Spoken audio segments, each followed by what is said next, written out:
दोस्तों आज की इस वीडियो में मैं आपको बताने वाला हूँ हेमकुंड साहिब यात्रा और the valley of the flower फूलों की घाटी। जी हाँ दोस्तों, नमस्कार। मैं दीपक बिष्ट आपका स्वागत करता हूँ अपने channel tour with first step में। दोस्तों आज की इस कंप्लीट वीडियो में जानकारी होगी कि आप हेमकुंड यात्रा कैसे कर सकते हैं और valley of the flower trekking आप वहाँ के साथ आने के दौरान घूम सकते हैं।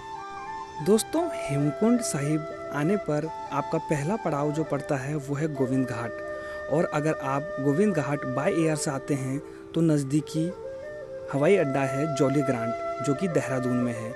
और जॉली ग्रांट देहरादून से यहाँ की डिस्टेंस है 212 किलोमीटर और आपको ये 212 किलोमीटर का सफ़र बाय रोड ही तय करना है। और अगर वही मैं बात करूँ रेलवे स्टेशन, तो नज़दीकी रेलवे स्टेशन ऋषिकेश और हरिद्वार हैं। और हरिद्वार से गोविंद घाट की जो दूरी है वो 273 किलोमीटर है और ये सफ़र भी आपको बाई रोड ही तय करना है। गोविंद घाट पहुंचने पर आप देखेंगे कि यहाँ पे सिखों का गुरुद्वारा है और यहाँ पर फ्री ऑफ कॉस्ट लंगर चलाए जाते हैं, तो आपके यहाँ पे खाने की व्यवस्था बहुत ही आसान हो जाएगी। और यहाँ पे रुकने की व्यवस्था भी है और आपको यहाँ पे रुकने के लिए आसपास होटल भी मिल जाएंगे। तो दोस्तों फर्स्ट डे आप यहाँ रुक सकते हैं और अगले ही दिन गोविंद घाट से आपको जाना है घांगरिया। और घांगरिया तक पहुंचने के लिए आपके पास बहुत ऑप्शन है। गोविंद घाट से घांगरिया तक की आप अगर चाहें तो पैदल ट्रैकिंग भी कर सकते हैं। और अगर आपके पास यहाँ पे जैसा कि मैंने बताया ऑप्शंस भी हैं, तो उन ऑप्शनों में से पहला है हेलीकॉप्टर। अगर आप बाय हेलीकॉप्टर जाते हैं तो लगभग 3000 रुपये पर पर्सन वन साइड पड़ेगा। और अगर वही मैं बाय रोड की बात करूं तो जीप ट्रैकिंग के माध्यम से भी आप वहां पे जा सकते हैं। और जीप आपको वहां पे जो ट्रैकिंग का स्टार्ट पॉइंट है वहीं तक छोड़ेगी, जो कि वहां से 4 किलोमीटर है। और अगर मैं फेयर की बात करूं, जो आपको यहाँ के चार्जेस देने होंगे वो 40 रुपये पर पर्सन इस जीप का आपको रेंट देना होगा। और इस 4 किलोमीटर के सफ़र को तय करने के बाद आपकी जो आगे पैदल ट्रैकिंग रह जाती है वो है मात्र 9 से 10 किलोमीटर। और अगर आप चाहें तो ये 9-10 किलोमीटर पैदल ट्रैक भी कर सकते हैं। और सेकंड आपके पास यहाँ पे भी ऑप्शंस हैं कि अगर आप चाहें तो यहाँ पे घोड़े या खच्चर के माध्यम से भी वहाँ जा सकते हैं, जिसका कि 1500 रुपये पर पर्सन वन साइड का चार्ज लगेगा, जो कि 2 से 3 घंटे में ये यात्रा पूरी हो जाएगी। और अगर वहीं मैं कंडी की बात करूँ तो आपको लगभग 1200 से 1600 रुपये चार्ज करना होगा। दोस्तों यार, अगर आप यहाँ पे घूमने के तरीके से गए हैं तो मेरे हिसाब से तो आपको पैदल ट्रैकिंग ही करनी चाहिए। हाँ, पर हो सकता है कुछ ज़्यादा उम्र के भी लोग आते हैं, तो उनके लिए ऑप्शंस मैंने जो हैं मस्ट बेटर हैं, जिन्हें आप चूज़ कर सकते हैं। और ये पैदल ट्रैकिंग आप 9 से जो 10 किलोमीटर की है 5 से 6 घंटे में आसानी से पूरे कर सकते हैं। इसके बाद घांगरिया पहुंचने के बाद GMVN के यहाँ पे गेस्ट हाउस है, जहां आप सेकेंड डे का स्टे कर सकते हैं। अगर मैं यहाँ रुकने की बात करूं तो आपको यहाँ पे डीलक्स रूम मिल जाएंगे, जिसका कि 2500 रुपये चार्ज है। और डीलक्स हट रूम भी हैं जो 2000 रुपये। और इको रूम की बात करूं तो 1500 रुपये हैं। और वहीं डॉर्मेट्री की अगर जो बात करूं, अगर कोई बंदा ज़्यादा एफर्ट नहीं कर सकता तो 300 रुपये में आपको यहाँ पे डॉर्मेट्री आसानी से मिल जाएगी। और घांगरिया में भी आपको फ्री लंगर यहाँ देखने को मिल जाएंगे, जहाँ की आप आसानी से भोजन कर सकते हैं। और यहाँ पे आपको होटल में रुकने की भी व्यवस्था आसानी से मिल जाएगी। दोस्तों घांगरिया में भी एक गुरुद्वारा है जिस संस्था द्वारा ये लंगर चलाए जाते हैं। घांगरिया से आगे की यात्रा करने के लिए कुछ ज़रूरत चीज़ें हैं जो आप यहाँ से ले लीजिएगा, जैसे कि स्नो शूज़ हो गए और जैकेट हो गया, ये आपको आसानी से मिल जाएगा, जिसका कि चार्जेस 100 रुपये पर डे है। क्योंकि दोस्तों जैसा आप जानते हो कि हेमकुंड साहिब में बहुत ज़्यादा बर्फ़बारी होती है और यहाँ पर ठंड भी बहुत तेज़ लगती है, तो आपको ये चीज़ें यहाँ से ले लेनी चाहिए। तो यहाँ पर आपका सेकेंड डे भी कंप्लीट हो जाता है और थर्ड डे में आप घांगरिया से हेमकुंड साहिब की ट्रैकिंग के लिए निकलेंगे, जो कि 5 से 6 किलोमीटर मात्र रह जाती है। और यहाँ पर भी आपके लिए ऑप्शंस हैं आगे जाने के लिए, अगर आप पैदल नहीं जाना चाहते। तो अगर मैं वहाँ बात करूँ घोड़े और खच्चरों की, तो दोस्तों ये 2000 रुपये लेंगे यहाँ पे वन साइड के।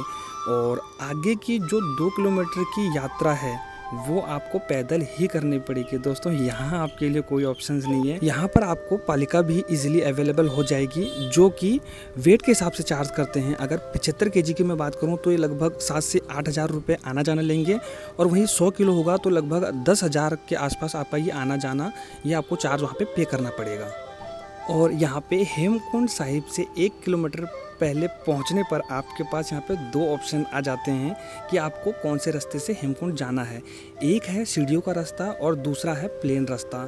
तो दोस्तों यहाँ पर मैं बात करूँगा, जैसे आप नौजवान हैं तो आप सीढ़ियों के रास्ते से भी आसानी से जा सकते हैं, पर यहाँ पे कुछ उम्र दराज लोग होंगे जो कि आपके लिए प्लेन रास्ता यहाँ पे ऑप्शंस है, आप वहाँ से भी जा सकते हैं। तो ये आप पे डिपेंड करता है आप कौन सा रास्ता चूज़ करते हैं। दोस्तों हेमकुंड में लक्ष्मण गंगा नदी बहती है, जो आगे आने पर अलकनंदा में मिल जाती है। हेमकुंड साहिब पहुंचने के बाद यहाँ पे शूज़ टोकन की व्यवस्था है, जहां आप बेफिक्र अपने जूते खोल सकते हैं, क्योंकि ये श्रद्धालुओं के लिए फ्री ऑफ कॉस्ट है। और दोस्तों यहाँ पर श्रद्धालु अमृत सरोवर में स्नान करने के बाद ही हेमकुंड साहिब के दर्शन करने जाते हैं। दोस्तों पूरे वर्ष भर हेमकुंड साहिब में भारी मात्रा में स्नो होती है, तो ये मेरी आपसे पर्सनल राय होगी कि यहाँ पे कोई रुकने की व्यवस्था इतनी खास नहीं है, तो आपको सेम डे यहाँ से रिटर्न होगा। आप अगर सुबह घांगरिया से 5 बजे निकलते हैं तो 3 से 4 घंटे में आपका जो ये पैदल ट्रैकिंग का रास्ता है इसे आप कवर कर सकते हैं, और 1-2 घंटे हेमकुंड साहिब के दर्शन करके और सेम डे आप घांगरिया वापस आ सकते हैं। तो वहाँ आने पर आपको रुकने और खाने की दोनों व्यवस्था मिल जाएगी।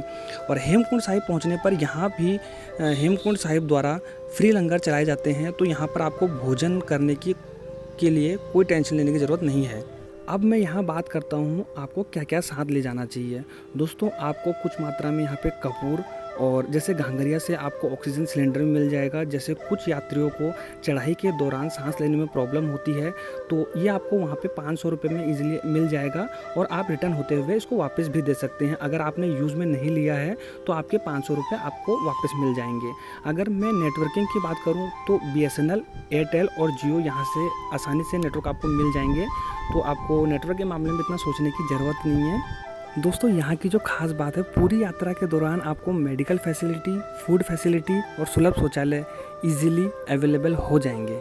दोस्तों हेमकुंड साहिब यात्रा हमेशा जून से अक्टूबर के मध्य ही होती है, तो आपके लिए ये बेस्ट टाइम है। आप इन महीनों में कभी भी हेमकुंड साहिब यात्रा कर सकते हैं। और यहाँ आने के बाद अब जो खास जगह है वो है फूलों की घाटी, जो कि वहाँ से 4 किलोमीटर ही पड़ती है।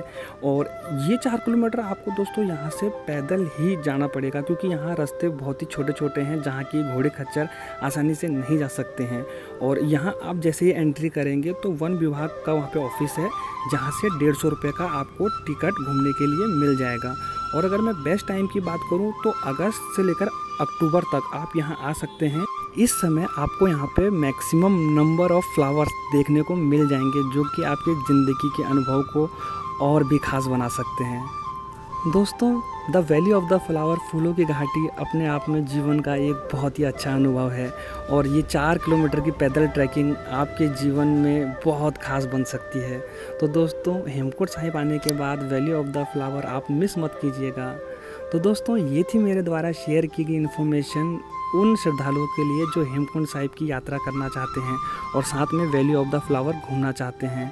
आशा करता हूं दोस्तों मेरे द्वारा शेयर की गई ये इन्फॉर्मेशन आपके बहुत काम आएगी। और अगर वीडियो पसंद आई है तो ज़्यादा से ज़्यादा शेयर और लाइक कीजिएगा, और जय हेमकुंड साहिब के जयकारे ज़रूर लगाइएगा। तो दोस्तों वक्त हो चुका है जाने का, और जाने से पहले ये ज़रूर कहना चाहूँगा, अगर आप मेरे चैनल पर नए आए हैं तो चैनल को सब्सक्राइब करना मत भूलिएगा, जिससे कि आने वाली चैनल पर टूर से संबंधित और भी वीडियो का नोटिफिकेशन पहुँचे आप तक। चलते हैं दोस्तों, जय हिंद।